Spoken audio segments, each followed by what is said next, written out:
বর্তমান সরকারের নির্দেশনায় সুন্দরবন অঞ্চলের সক্রিয় সকল বনদস্যু বাহিনী নির্মূলের লক্ষ্যে বাংলাদেশ কোস্টগার্ডের নেতৃত্বে operation restore piece in Sundarban এবং অপারেশন ম্যানগ্রোভ শিল্ড নামে দুটি বিশেষ অভিযান পরিচালিত হচ্ছে।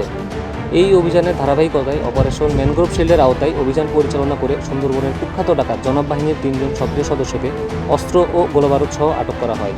গোপন তথ্যের ভিত্তিতে জানা যায়, সুন্দরবনের কুখ্যাত ডাকাত জনাব বাহিনীর সদস্যরা সাতক্ষীরার শ্যামনগর থানাধীন কালিঞ্চি সুইচগেট সংলগ্ন এলাকায় অবস্থান করছে।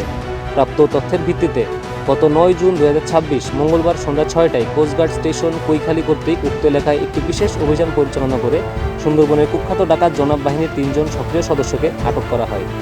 পরবর্তীতে আটককৃত ডাকাতদের তথ্যের ভিত্তিতে উক্ত দিন রাত 11টায় শ্যামনগর থানাধীন হরিণটানা খাল সংলগ্ন এলাকা হতে একটি 1নলা বন্দুক ও 2 রাউন্ড তাজা কার্তুজ উদ্ধার করা হয়।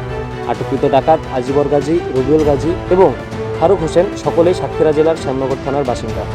তারা দীর্ঘদিন যাবৎ জনাব বাহিনীর সক্রিয় সদস্য হিসেবে সুন্দরবনে বিভিন্ন এলাকায় ডাকাতি সহ জেলে বাউরিদের জিম্মি করে মুক্তিপণ আদায় সহ নানাবিধ অপরাধমূলক কার্যক্রম পরিচালনা করে আসছিল।